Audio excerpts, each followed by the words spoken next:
Hello student, कैसे हैं आप लोग। मैं मयंक पारिक, आपका टीचर, आपका दोस्त, आपका मेंटर। नीट के एक 40 डेज क्रैश कोर्स में आप सभी लोगों का स्वागत है।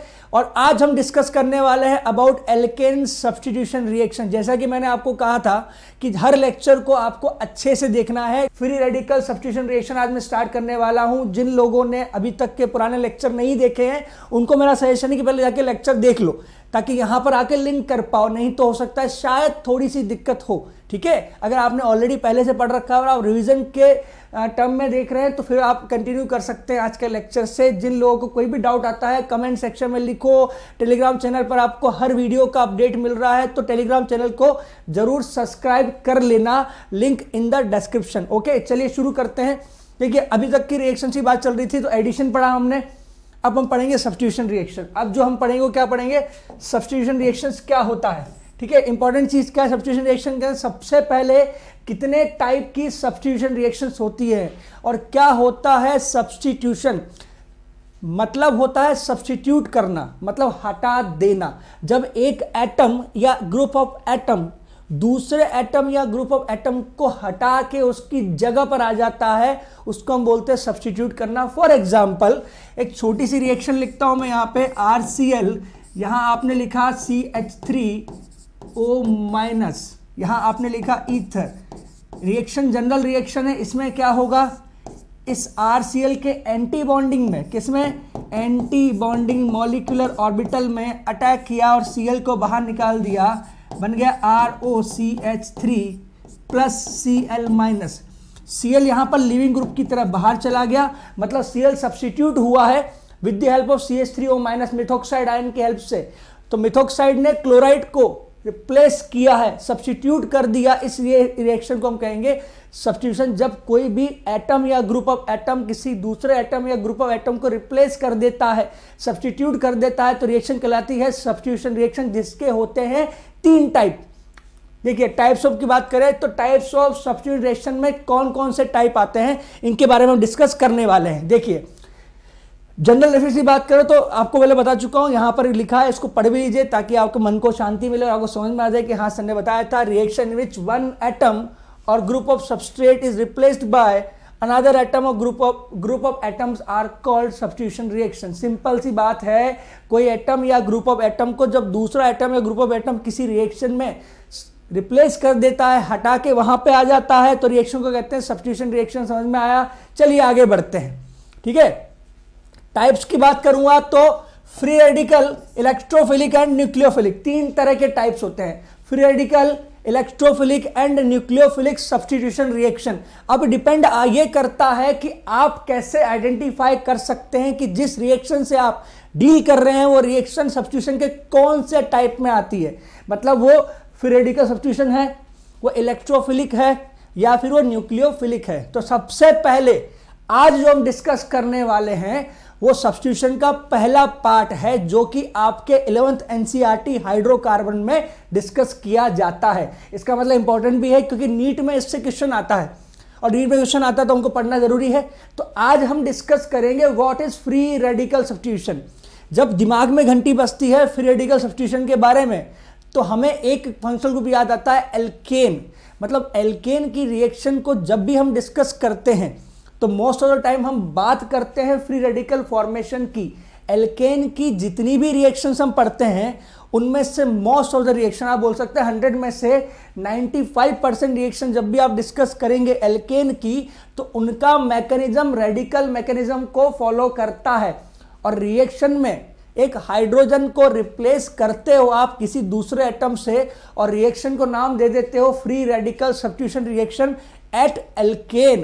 तो आप समझ लीजिए कि एल्केन की, हाइड्रोकार्बन में एल्केन की जितनी भी रिएक्शन आपने 11th क्लास के हाइड्रोकार्बन चैप्टर में डिस्कस किया है, NCERT के रेफरेंस से बोल रहा हूं, वो सारी की सारी रिएक्शन किस में आती है, फ्री रेडिकल सब्स्टिट्यूशन में आती है। तो चलो आगे बढ़ते हैं। अब डिस्कस करेंगे सबसे पहले फ्री रेडिकल सब्स्टिट्यूशन। जो सबसे पहला पार्ट है, जो सबसे इंपॉर्टेंट रिएक्शन है, it is called halogenation. Halogenation, क्या रिएक्शन का नाम, halogenation. Substitution reaction in alkane show free radical mechanism. देखो मैंने अभी कहा था आपको, एल्केन का खास काम क्या है कि एल्केन अपनी रिएक्शन में शो करता है फ्री रेडिकल मैकेनिज्म, वो H को हटाकर वहां पर दूसरा कोई भी ग्रुप आता है तो मैकेनिज्म फॉलो होता है फ्री रेडिकल रिएक्शन मैकेनिज्म के अकॉर्डिंग। ध्यान से सुनिएगा, फ्री रेडिकल सब्स्टिट्यूशन की अगर बात करें तो बात करी जाती है किस तरह से, replacement of hydrogen bye halogen atom, replacement of hydrogen bye halogen atom. अगर H को हटाकर X आता है, ठीक है, और साथ में बनता है HX, तो ये जनरल रिएक्शन है जिसे हम बोलते हैं हेलोजिनेशन ऑफ एल्केन। एल्केन का H को हटाकर X आ जाता है और बन जाता है एल्काइल हैलाइड, इसे बोलते हैं हेलोजिनेशन ऑफ एल्केन। यहां क्या लिखा है, halogenation is made on exposure halogen and alkane. Halogen और एल्केन पर जब एक्सपोजर होता है लाइट का, किसका, अल्ट्रावायलेट लाइट का, या फिर एलिवेटेड टेम्परेचर मतलब हाई टेम्परेचर का, तो हाई टेम्परेचर की प्रेजेंस में या फिर अल्ट्रावायलेट लाइट की प्रेजेंस में जब एल्केन पर हेलोजिनेशन कराते हैं तो रिएक्शन बेसिकली फॉलो करती है फ्री रेडिकल मैकेनिज्म को, और एल्केन पे हो जाता है हेलोजिनेशन, H हट जाता है, X से लग जाता है। बोलो बात क्लियर है क्या? फॉर एग्जाम्पल मैंने लिखा CH3H, यहां पर लिखा Cl2, in presence of light में लिखता हूं या मैं लिखता हूं हाई टेम्परेचर। बात क्लियर, ठीक है। एलिवेटेड टेम्परेचर लिख रहा हूं, हाई टेम्परेचर लिख रहा हूं, या फिर लिख रहा हूं H new ultraviolet radiation. H को हटाएगा Cl आ जाएगा। बहुत मजा आया, क्या आया, बहुत ही मजा आया। क्या आपने क्या बना दिया, आपने बना दिया मीथेन। मीथेन का कार्बन का H हटा के Cl लगा दिया, बना दिया क्लोरोमीथेन। क्या बना दिया, क्लोरोमीथेन बना दिया। समझ में आया क्या? क्यों भैया, समझ में आया क्या? इधर समझ में आया, चलो अच्छी बात है। तो मीथेन के H को हटा के Cl लगा रहे हो। अब सुनिए, फिर से रिपीट करूंगा, ध्यान से, इस बार गलती नहीं होनी चाहिए। हेलोजिनेशन क्या है? It's a free radical substitution reaction. Mechanism में फ्री रेडिकल बनता है, मतलब इंटरमीडिएट क्या होगा, फ्री रेडिकल होगा, फ्री होगा, बिल्कुल ठीक है। H को हटाओगे, हेलोजन को लगा दोगे, रिएक्शन का नाम क्या, हेलोजिनेशन। कौन सा जिनेशन, हेलोजिनेशन। H हटा के X जोड़ा, रिएक्शन का नाम हेलोजिनेशन। मैकेनिज्म में इंपॉर्टेंट पॉइंट क्या आता है, एल्केन हो, हेलोजन मॉलिक्यूल हो, एलिवेटेड टेम्परेचर या फिर अल्ट्रावायलेट लाइट प्रेजेंट हो, ऐसे मिक्सचर की रिएक्शन किधर की तरफ चलती है, हेलोजिनेशन की तरफ चली जाती है। आगे बढ़ता हूं, ठीक है, आगे बढ़ते हैं। अब बात करते हैं हेलोजिनेशन के कितने टाइप होते हैं, कहाँ कहाँ हो सकती है, कहाँ कहाँ नहीं हो सकती है, इसमें टेम्परेचर का फर्क क्या पड़ता है, मेजर क्या होता है, माइनर क्या होता है, कब रिएक्शन होगी कब नहीं होगी, आयोडीन के साथ कैसा बिहेवियर, फ्लोरीन के साथ कैसा बिहेवियर, क्लोरीन ब्रोमीन के साथ कैसा बिहेवियर। और अगर मुझे कोई बोले कि नंबर ऑफ मोनोक्लोरो प्रोडक्ट बना के बताइए, जो कि सबसे ज्यादा पूछा जाता है, तो मैं कैसे कर सकता हूं आइडेंटिफाई। ठीक है, चलिए सबसे पहले एक एग्जाम्पल के साथ बताता हूं। क्वेश्चन आ चुका है बहुत बार, ठीक है, वह पूछा ही जाता है। फॉर एग्जाम्पल आपको कंपाउंड दे दिया जाएगा, यहां पर लगा होगा, यहां लिखा होगा Cl2, यहां लिखा होगा H न्यू, ठीक है। पॉसिबल प्रोडक्ट की बात करेगा, पॉसिबल प्रोडक्ट बना के बताइए। नंबर ऑफ, क्वेश्चन क्या है, नंबर ऑफ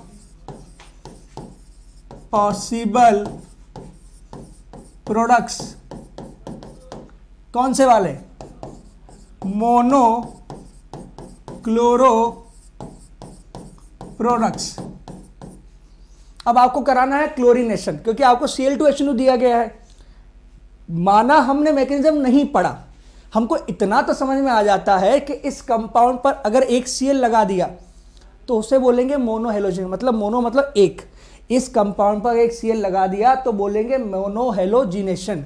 मैं क्या करता हूं, मुझे एक चीज तो पता है, मुझे IPSC आती है, मैं IPSC में नेमिंग कर सकता हूं। अगर मुझे IPSC में दिक्कत है तो सर ने एक वीडियो अपलोड कर रखा है, एल्केन का अलग, एल्कीन का अलग, साइक्लो एल्केन का अलग, साइक्लो एल्कीन का अलग, एरोमेटिक का अलग, पूरे 5 लेक्चर एरोमेटिक के ऊपर। उसको जाऊंगा, देखूंगा, देख के दोबारा इधर आ जाऊंगा, ठीक है। ध्यान से देखिएगा, यहां पे Cl लगा है,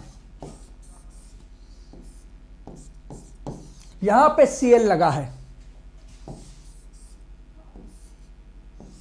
यहां भी Cl लगा है।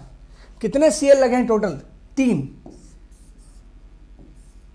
यहाँ लगा लिया, यहाँ लगाता, देखिए इस पोजीशन को एक काउंट करेंगे, कोई अलग थोड़ी है ये, यहाँ लगाओ एक ही बात है, लगा दिया, फिर इसको 1 काउंट कर लिया, इसको बीच वाले को 2 काउंट कर दिया, इसके बाद यहाँ लगाया, इसको 3 काउंट कर दिया, और एक बार यहाँ लगा सकते हैं। कितने हो गए टोटल स्ट्रक्चरल बना लिए 4। कितने बनाए? 4 बना लिए। ध्यान से देख लीजिएगा, फर्स्ट पोजीशन पर, उसके बाद यहाँ लगाया, कुछ भी कर लो, चारों का नाम लिखोगे एक नहीं आ सकता, मतलब चारों के चारों डिफरेंट है। बोलो समझ में आया क्या? चारों कैसे है? डिफरेंट है। डिफरेंट मतलब बिल्कुल अलग है, स्ट्रक्चर आइसोमर है एक दूसरे के। अब बात आती है कैलकुलेट करो पॉसिबल प्रोडक्ट्स कैसे करोगे। करने का तरीका यह है भैया, देखो सीधी बात है, आप कैलकुलेट करो कितने कायरल सेंटर बना लिए हैं आपने। तो यहां देखा जाएगा तो यहां समझ में आता है एक कायरल सेंटर, कितना? एक कायरल सेंटर।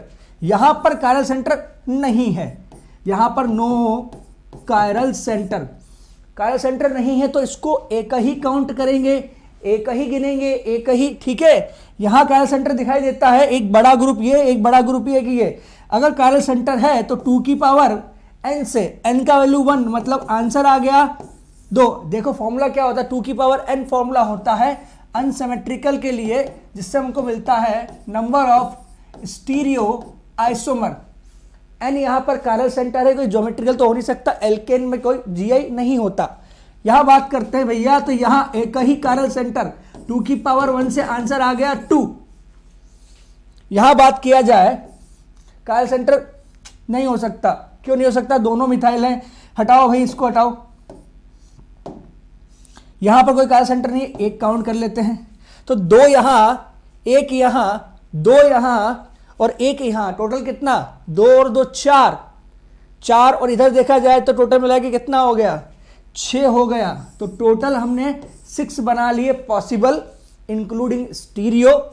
अगर बोला जाए पॉसिबल मतलब स्टीरियो के साथ, बोला जाए एक्सक्लूडिंग स्टीरियो तो स्ट्रक्चर बना के छोड़ दो। ऐसे सवाल पूछे जाते हैं किसमें? आपके एग्जाम में, कि number of possible monochloro product कितने होंगे। क्वेश्चन ये भी आ सकता है कि इनको देख के पूछ लिया जाए, भाई बताओ कितने ऑप्टिकल इनएक्टिव हैं, जिसमें कायरल सेंटर नहीं है, ऑप्टिकल इनएक्टिव है। इस कंपाउंड के अगर प्रोस्पेक्टिव में देखा जाए तो यहाँ कायरल सेंटर वाले जिनमें नहीं है वो ऑप्टिकल इनएक्टिव है, ठीक है। जिनमें कायरल सेंटर है वो ऑप्टिकल एक्टिव है, ठीक है। कर सकते हैं कैलकुलेट। अब आगे बढ़ते हैं रिएक्शन के मैकेनिज्म की तरफ, और मैं आपको बताता हूं कि रेडिकल सब्स्टिट्यूशन में रिएक्शन में, हेलोजिनेशन रिएक्शन में होता क्या है असल में। चलिए आगे बढ़ते हैं। सबसे पहले फ्लोरीन की बात करूंगा। फ्लोरीन बहुत ही ज्यादा रिएक्टिव होता है। जब एल्केन की रिएक्शन फ्लोरीन से कराने की बात आती है तो बेसिकली इसको आप इस तरह से समझ सकते हैं कि जितनी एनर्जी फ्लोरीन के FF बॉन्ड को तोड़कर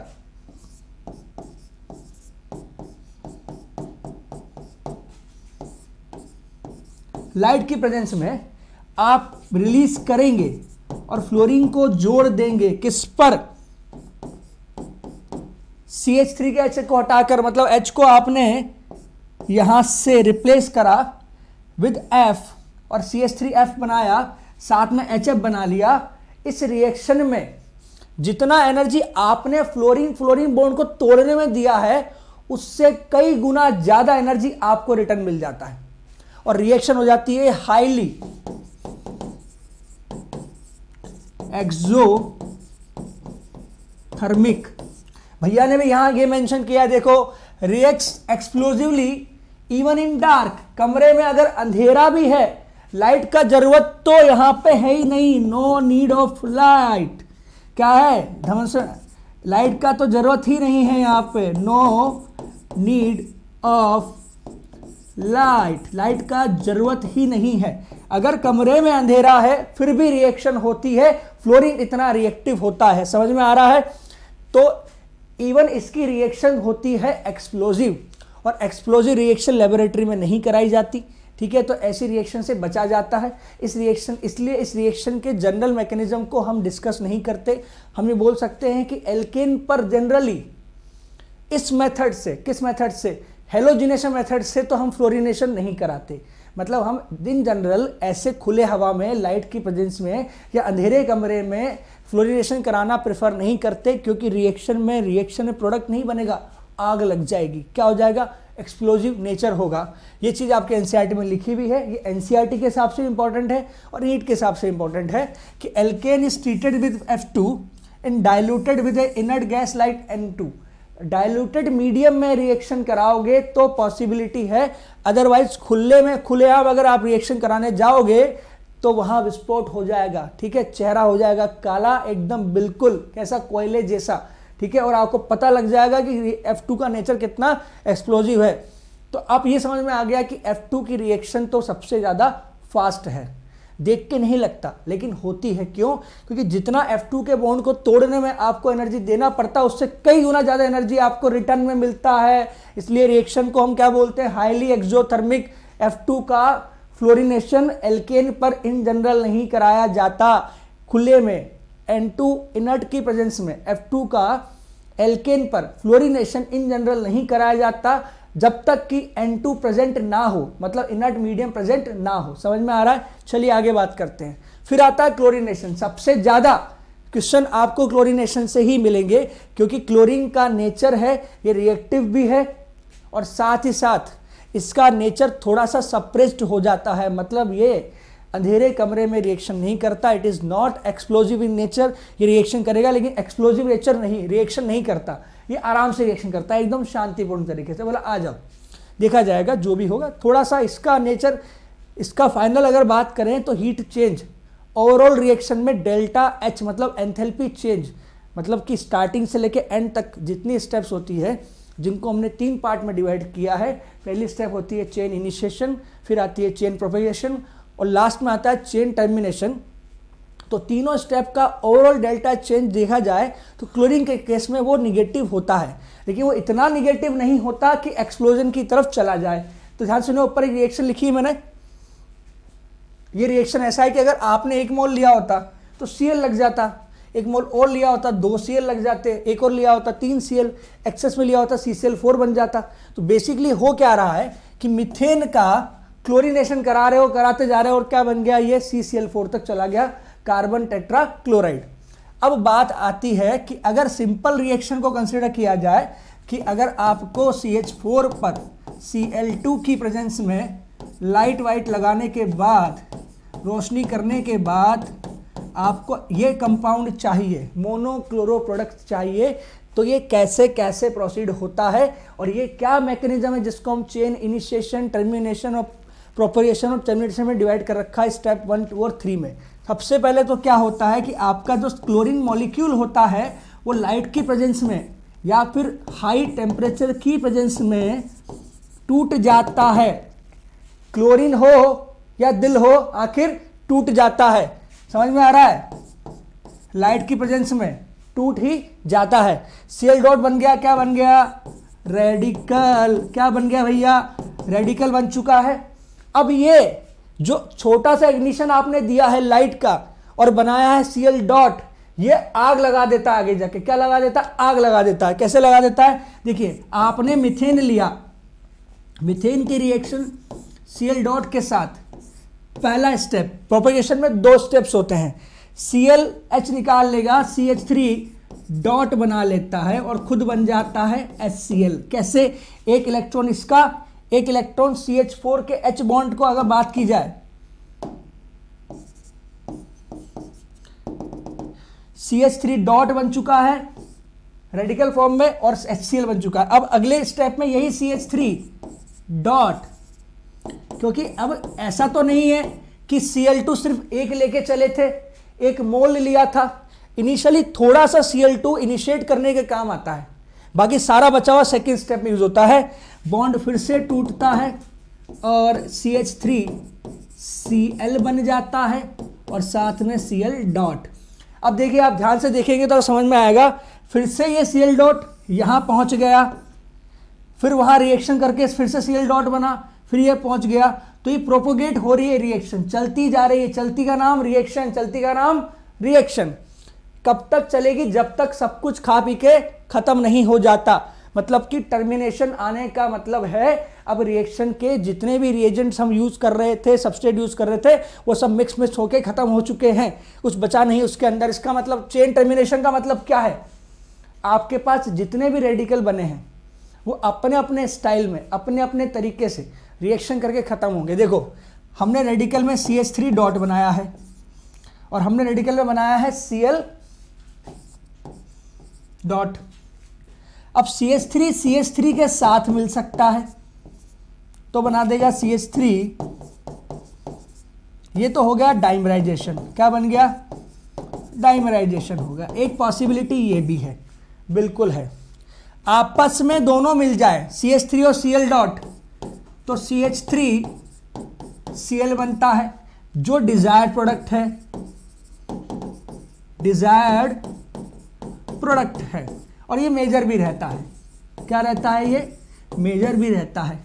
और एक पॉसिबिलिटी है कि Cl डॉट फिर से Cl डॉट के साथ मिलकर Cl2 बना ले, इसके बनने के चांस लीस्ट है। क्यों है? क्योंकि Cl बॉन्ड को तोड़ने में जितना एनर्जी दिया है वो Cl बॉन्ड फॉर्म होने से रिलीज नहीं होगा, तो ये अपने से ज़्यादा रिएक्टिव बॉन्ड के साथ जाके अटैच होता है, इसलिए इसका क्लोरीनेशन करने के चांसेस ज़्यादा है, ना कि फिर से Cl2 मॉलिक्यूल में कन्वर्ट होने के। रेफरेंस अगर आप चाहो तो आप ले सकते हो पोला ब्रूच से। पोला ब्रूच में इस थ्योरी को अच्छे से एक्सप्लेन किया गया है। अदरवाइज मैं कहूँ तो जितना बता रहा हूँ उतना मोर देन इनफ है। तो 3 स्टेप, इनिशिएशन, Cl टूटेगा, दूसरी स्टेप प्रोपोगेशन, उसमें CH3 डॉट बनेगा, फिर CH3 डॉट दूसरे Cl2 को तोड़ता है, ध्यान से देखिएगा, तोड़कर और अपना CH3Cl बना लेता है और कहानी हो जाती है शुरू। फिर से Cl डॉट बचा, ऊपर रिएक्शन करा, ये हुआ ये हुआ ये हुआ, खत्म। अगला स्टेप चेन टर्मिनेशन, रेडिकल के साथ रेडिकल एल्केन, Cl डॉट के साथ Cl डॉट Cl2, आपस में रिएक्शन CH3Cl मतलब क्लोरो एल्केन बन गया, क्लोरोमिथेन बन चुका है। तो ये हो गया हमारा क्लोरीनेशन। क्लोरीनेशन के स्टेप को समझाना इंपॉर्टेंट क्यों है? क्योंकि आपको एक चीज़ समझ में आनी चाहिए, हमारे लिए जो सबसे इंपॉर्टेंट रिएक्शन होती है वो होता है स्टेप नंबर 2 प्रोपोगेशन, क्योंकि यही रिएक्शन का क्या होता है? RDS होता है। RDS बोले तो रेट डिटरमाइनिंग स्टेप, मतलब ये RDS जो स्टेप नंबर 2 है जिसको हम बोलते हैं चेन प्रोपोगेशन, यही डिसाइड करता है कि आपका जो प्रोडक्ट बनेगा उसमें जो रेडिकल बन रहा है, रेडिकल बनना ही आपकी रिएक्शन का क्या है? RDS है। और तो जितना स्टेबल आपका रेडिकल होगा, स्टेबल जितना आपका रेडिकल होगा, ध्यान से सुनिएगा, स्टेबिलिटी ऑफ रेडिकल अगर इंक्रीज करेगा तो आपकी रिएक्शन का रेट ऑफ रिएक्शन भी इंक्रीज करेगा। ये फैक्ट है, क्योंकि आपका प्रोपेगेशन स्टेप जो है, रिएक्शन का प्रोपेगेशन स्टेप जो है वो रिएक्शन का RDS है। RDS में बनने वाला इंटरमीडिएट रिएक्शन को ड्राइव करता है, driving force on the basis of intermediate which is formed in RDS step. तो आपका RDS रेडिकल फॉर्मेशन है, इसलिए रिएक्शन को वो ड्राइव कर रहा है, तो उसके अकॉर्डिंग ही आप डिसाइड करोगे कि आपका प्रोडक्ट कौन सा बनेगा और स्टेबल बनेगा। चलिए आगे बात करते हैं। ये हो चुका है। इसके बाद अगली कहानी हमारी जुबानी, ध्यान से सुनिएगा। फ्री रेडिकल सब्स्टिट्यूशन रिएक्शन की बात कर रहा हूं, लेकिन इसमें एक चीज समझ में आती है कि क्लोरीन, फ्लोरीन, ब्रोमीन, आयोडीन, ये जो हेलोजेंस हैं, इसमें F2 भयंकर क्या है? रिएक्टिव है, अंधेरे कमरे में रिएक्शन कर लेता है, ठीक है। Cl2 में थोड़ा सा रिएक्टिविटी सप्रेस होता है, मतलब अब लाइट की रिक्वायरमेंट है। Br2 के साथ ये रिएक्टिविटी और कम होने लगता है। I2 में तो लाइट की प्रेजेंस में भी नहीं होता। I2 में तो हम ये बोल सकते हैं F2 most reactive, delta H very less than 0, very negative. I2 least reactive, क्या है? Least reactive. Delta H greater than 0, positive होता है भैया, पॉजिटिव चला जाता है। Cl2 Br2 की बात करें तो मॉडरेट रिएक्टिव,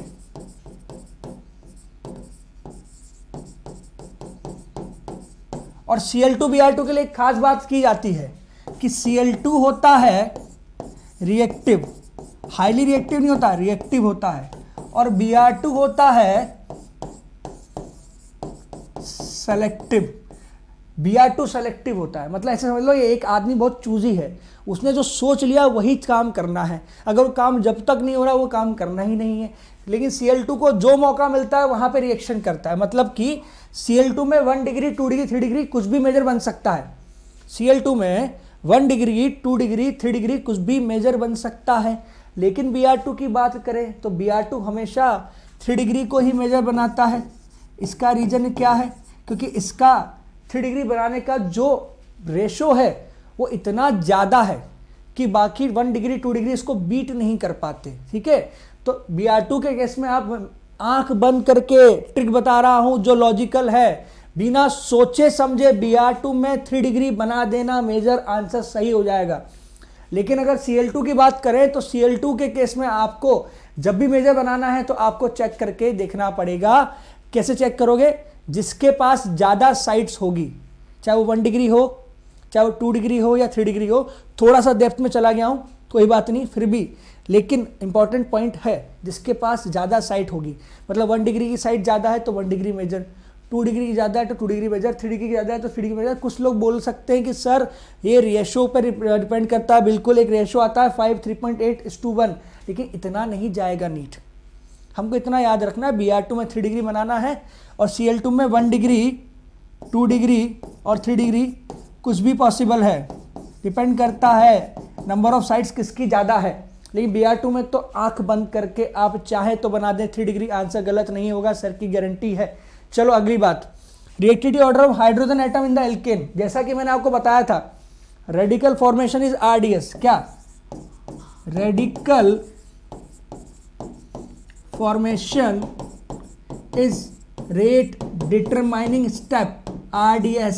तो RDS में जो बनेगा वो डिसाइड करेगा कि रिएक्शन किधर जाएगी। ठीक है, तो अगर 3 डिग्री बन रहा है, 2 डिग्री बन रहा है और 1 डिग्री बन रहा है तो 3 डिग्री में रिएक्टिविटी ज़्यादा, 2 में कम और 1 में सबसे कम। ठीक है, क्योंकि रेडिकल का स्टेबिलिटी बढ़ने से, RDS के इंटरमीडिएट का स्टेबिलिटी बेसिकली बढ़ने से रिएक्शन का रेट बढ़ेगा। ये फैक्ट है। RDS के अंदर जो बनता है इंटरमीडिएट वही डिसाइड करता है कि रिएक्शन के साथ क्या होगा। रिएक्शन का भविष्य, उसका फॉर्च्यून, उसका फ्यूचर डिसाइड करने का काम किसका है? RDS स्टेप का है। वही बताता है, वही लिख देता है, तेरी किस्मत में ही लिखा हुआ है, जा जो कर रहा है कर ले। ठीक है, चलो आगे बात करते हैं। ब्रोमिनेशन। ब्रोमिनेशन थोड़ा और स्लो होता है। एल्केन पर अगर आपको ब्रोमीन लगाना है, सीधी सी रिएक्शन है, CH3H Br2 CH3Br plus HBr, slightly endothermic. Bromination reaction का अगर बात करें, ओवरऑल हीट चेंज, क्या बात करें?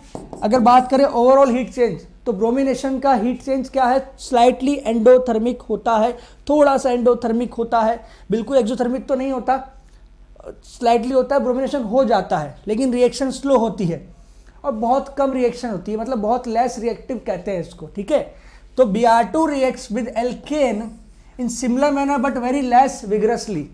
जैसे Cl करता है वैसे ही Br2 रिएक्शन करता है, लेकिन विगरस कम होता है क्योंकि ये बहुत ज़्यादा कैसा होता है? सेलेक्टिव होता है। रिएक्शन स्लो होती है लेकिन प्रोडक्ट बनाती है स्टेबल। हमेशा 3 डिग्री मेजर बनाना है Br2 में। ठीक है, चलिए अगला, iodination. Iodination reaction in general without oxidising agent हो ही नहीं पाती, उसके बिना रिएक्शन होती ही नहीं है। क्योंकि आयोडीनेशन की बात की जाए तो सबसे बड़ा पॉइंट आता है डेल्टा H।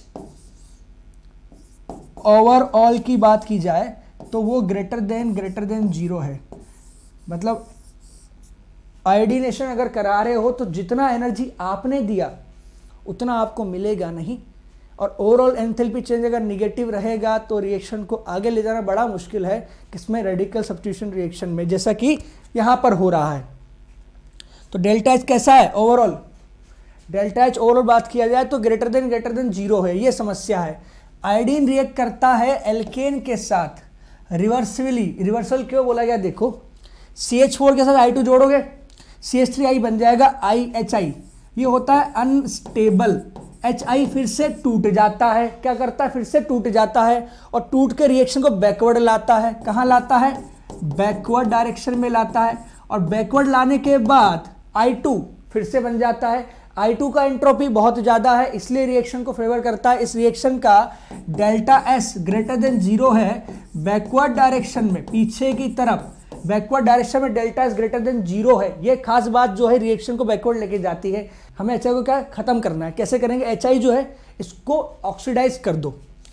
HIO3 ले लो, HNO3 ले लो। NCERT में क्या क्या लिखा है, NCERT बोलता है HIO3, HNO3, HGO, इनमें से कुछ भी ले लो। These compounds are oxidising agent for HI का ऑक्सीडाइज करके इसको I2 में कन्वर्ट कर देंगे। I2 हमारे फिर से किस काम आ जाएगा, यहाँ पे काम आ जाएगा और वाटर बना है। तो बेसिकली रिएक्शन के अंदर बनने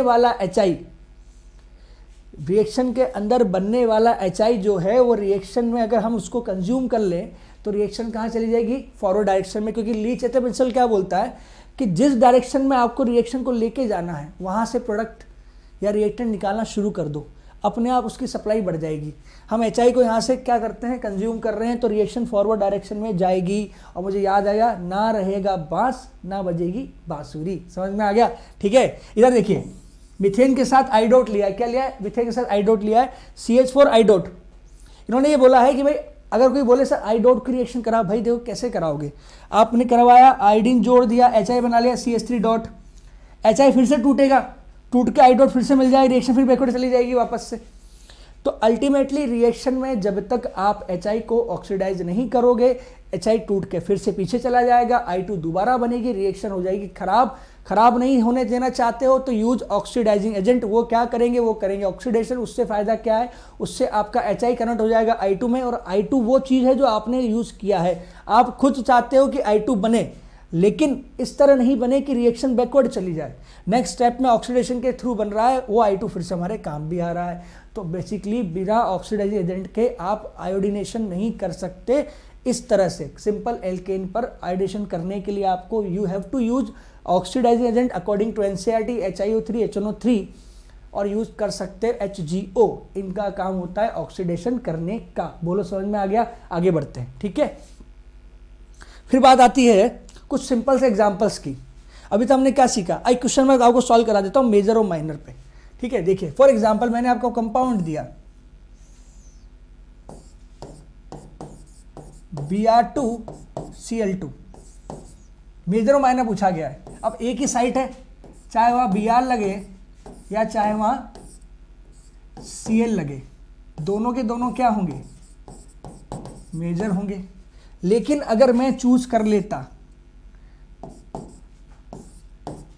Br2H न्यू के साथ और यूज कर लेता, तो Br2 के केस में 3 डिग्री वाला मेजर बनाना पड़ता। जैसा मैंने आपको कहा था Br2 होता है सेलेक्टिव। Cl2 के केस में Cl2 को जितनी साइट्स मिलती है सबसे रिएक्शन करना चाहता है, तो Cl2 के केस में 1 डिग्री मेजर होगा, ठीक है, और 3 डिग्री माइनर होगा। यहां पर 3 डिग्री आपका मेजर है और 1 डिग्री आपका माइनर है। तो बेसिकली Br2 का 3 डिग्री प्रोडक्ट जो होगा स्टेबल ज़्यादा होगा, वो जल्दी बनेगा। Cl2 के केस में रिएक्टिविटी ज़्यादा होती है, Br2 में सेलेक्टिविटी। ये कैसा होता है, रिएक्टिव ज़्यादा होता है।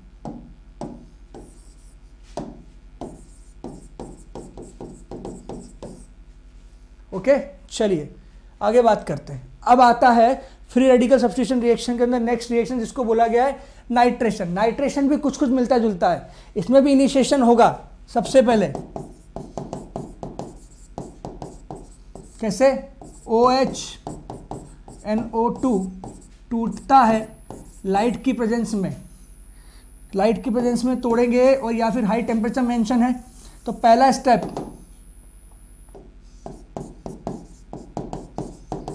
इनिशिएशन की बात की जाए, OHNO2 हाई टेम्परेचर टूटेगा, डॉट NO2 डॉट। ठीक है, अगला इसके बाद आता है प्रोपेगेट करना, सेकेंड स्टेप। उसमें क्या होगा, उसमें आपके एल्केन का H OH डॉट निकाल के ले जाएगा और R डॉट यानी कि रेडिकल बना देगा। फिर आपका रेडिकल बेसिकली अब रिएक्शन करेगा किससे, NO2 डॉट से, और RNO2 बना देगा। इसे बोलते हैं बेसिकली कौन सी रिएक्शन, वेपर फेज में नाइट्रेशन कराना। वेपर फेज में नाइट्रेशन क्यों बोला, ताकि हाइड्रो यहाँ पर बेसिकली क्या नहीं रहे हमारे पास, एक्वस मीडियम ना रहे। It involve the substitution of hydrogen atom of alkene with NO2 group. तो एल्केन का H हटाकर NO2 जोड़ देते हैं अगर वेपर फेज में, तो रिएक्शन को बोलते हैं नाइट्रेशन ऑफ एल्केन। कैसे, वेपर फेज में आप अगर HNO2 HNO3 लेते हो, बेसिकली क्या लेते हो, HNO3 लेते हो, हाई टेम्परेचर 400 to 500 के बीच में प्रेशर के साथ, किसमें, वेपर फेज में लेते हो, उस कंडीशन में एल्केन का नाइट्रेशन होता है, RNO2 बन जाता है। चलो अगला, sulphonation, replacement of hydrogen of alkane by SO3H। Sulphonic group लगाना है, H को हटा के SO3H लगाना है, CH3 CH3 CH3 SO3H, साथ में H2O। सल्फोनेशन क्या बोलेंगे,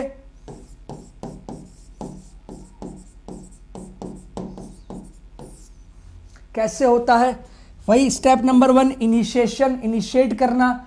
OHSO3H यूज करेंगे किसके साथ, लाइट के साथ, OH डॉट बनेगा और SO3H डॉट बन जाएगा। ठीक है, अगले स्टेप में RH का H कौन लेके जाएगा, OH डॉट, और यहां पर एक रेडिकल R डॉट बन जाएगा प्लस H2O। फिर इसी R डॉट की रिएक्शन आप SO3H डॉट से कराएंगे तो बनेगा RSO3H। ये हो गया अल्काइल सल्फोनिक ग्रुप। तो एल्केन का सल्फोनेशन हो गया। सिंपल सा फंडा है, सल्फोनिक एसिड अगर यूज कर रहे हो लाइट की प्रेजेंस में या यूज कर रहे हो ओलियम, तो आपको बेसिकली एल्केन के H को हटा के SO3H जोड़ देना है, रिएक्शन कंप्लीट हो गई। अगला read reaction, REED, read reaction भी बेसिकली एल्केन के क्लोरीनेशन में काम आती है। रिएजेंट यूज करते हो आप Cl2 प्लस SO2, साथ में यूज करते हो HNu। एल्केन से क्या बनाते हो, RH से बनाते हो Cl2 प्लस SO2 की प्रेजेंस में आप बनाते हो RSOCl देन HCl, ये बन जाता है। ठीक है, अब कैसे बनता है देखिए, सबसे पहले तो इनिशिएशन होता है, Cl टूटता है HNu की प्रेजेंस में और Cl डॉट बना लेता है 2। इसके बाद स्टेप नंबर 2, ये तो 1 हो गया। प्रोपेगेशन होता है, कैसे होता है, आपके पास RH प्रेजेंट है। ठीक है, RH क्या करेगा, Cl डॉट से रिएक्शन करेगा तो R डॉट बन जाएगा। क्या बन जाएगा, R डॉट बन जाएगा और साथ में HCl बन जाएगा। अभी Cl एक यूज करा है देखिएगा, है ना। फिर ये R डॉट SO2 से, इसके पास 2 इलेक्ट्रॉन का एक लोन पेयर है, अटैच होने के बाद ये बना लेता है RSO2 डॉट। ठीक है, RSO2 डॉट की रिएक्शन अगले स्टेप में किससे हो जाती है, Cl डॉट से हो जाती है, तो बनता है RSOCl और साथ में HCl आप पहले बना चुके हो। ये बन गया बेसिकली RSO2Cl, ठीक है, सल्फोनिल क्लोराइड बन गया, RSO2Cl बन गया। तो बेसिकली रिएक्शन का नाम हो गया रीड। रीड रिएक्शन में भी क्या करते हैं, Cl लगाया जाता है, ठीक है, RSO2Cl बन जाता है। चलिए आगे बढ़ते हैं। फिर एग्जाम्पल लिया गया CH3 के साथ Br2HNu और बोला गया मेजर प्रोडक्ट बता दो। मैंने क्या कहा था आपको, Br के केस में क्या बनता है, 3 डिग्री। 3 डिग्री कार्बन कौन सा है, ये वाला, आंख बंद करके सिंपल सा फंडा, CH3 ऊपर लिखा है, यहाँ लिख दो Br, बात खत्म। ये हो गया आपका मेजर प्रोडक्ट, कौन सा, 3 डिग्री इज मेजर ऑलवेज। समझ में आया। चलिए अगला सवाल पूछा गया है कि the bond dissociation energy at CH bond for the compound. CH bond की डिसोसिएशन एनर्जी पूछी गई है। मैं क्या टेक्निक यूज करता हूं कि मुझसे जो बॉन्ड का एनर्जी पूछा जाता है मैं वो बॉन्ड तोड़ देता हूं। CH3 का बना लेता हूं, CH3H को हटा के, और बनाता हूं बॉन्ड तोड़ने पर रेडिकल। क्या बनाता हूं, सबका रेडिकल बनाता हूं। इसका CH3 CH2 के साथ H, इसके साथ CH2 double bond CH CH2,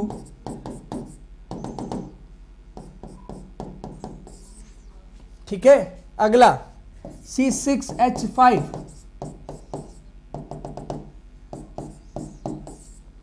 इसका क्या बनेगा, इसका बनेगा CH3 डॉट, इसका बनेगा CH3 CH2 डॉट, इसका बनेगा CH2 double bond CH CH2 dot, इसका बनेगा PH, या इसको लिखते हैं हम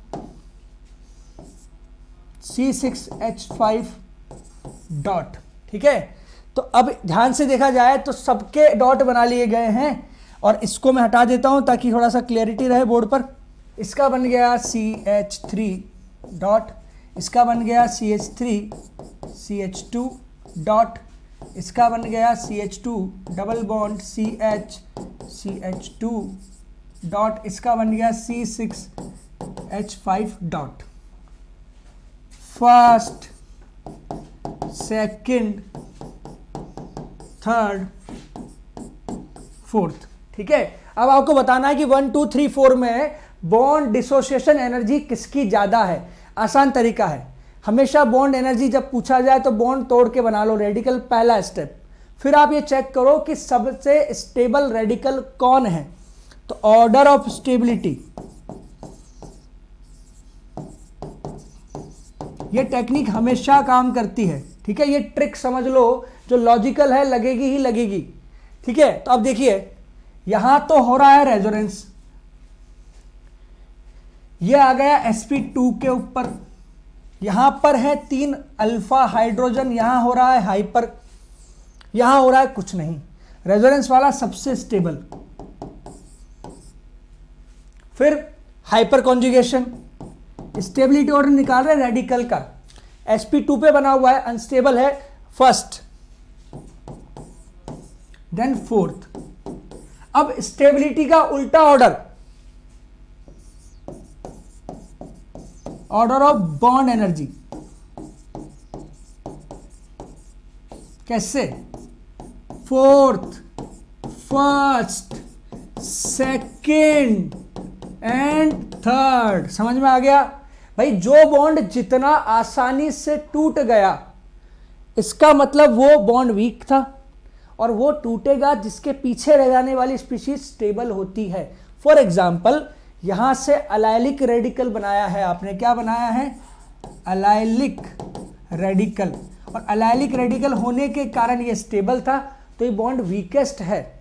देखिए थर्ड नंबर को सबसे पीछे रखा है। बेंजीन से H हटा रहे हो, पाप लगेगा, बेंजीन पर पॉजिटिव चार्ज लेके आ गए, रेडिकल लेके आ गए, तो इसलिए सबसे ज्यादा फोर्थ को, इसमें सबसे ज्यादा एनर्जी देनी पड़ेगी, ठीक है। अगला सवाल, रिएक्टिविटी टुवर्ड्स Cl2HNu। मैंने क्या कहा था, जिसके पास ज्यादा साइट्स होती है, चाहे वो 1 डिग्री हो, 2 डिग्री हो, 3 डिग्री हो, रिएक्टिविटी उसी की होती है। आंसर आ गया फोर्थ। ये देखो एक साइड में 3 हाइड्रोजन यहां है, 3 यहां है, 3 यहां है, टोटल 9 हाइड्रोजन है जो कि 1 डिग्री हैं। मोस्ट साइट्स अवेलेबल कहाँ है,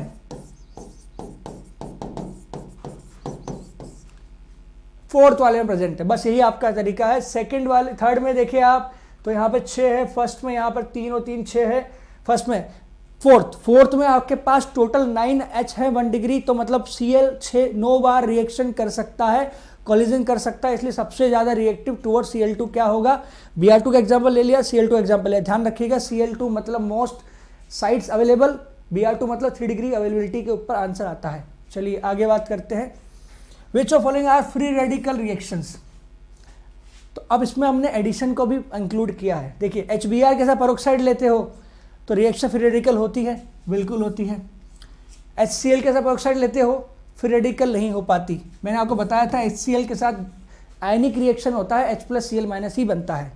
Cl2 high temperature elevated, allylic substitution करा रहे हो, ठीक है, पाई बॉन्ड के पास वाले कार्बन पर। यहां देखो आप, ये भी रेडिकल स्पेकिंग पर फॉलो करेगा। अगर लाइट दी है, हीट दिया है Cl2 के साथ, और यहाँ तो Cl2H दिया ही है, सिंपल है, मैकेनिज्म है।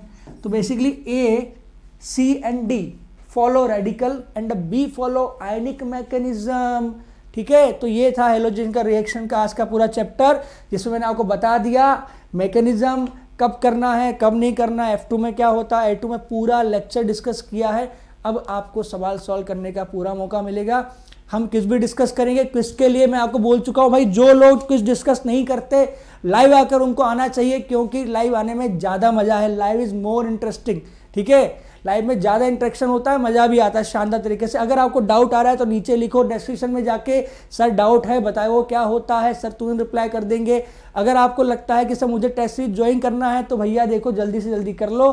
299 में 70% ऑफ में आपको 300+ टेस्ट सीरीज अभी मिल रहा है, पता नहीं बाद में मिले ना मिले, ठीक है। तो मिलते हैं नेक्स्ट क्लास में, तब तक के लिए मेहनत करते रहो। Okay student, bye bye.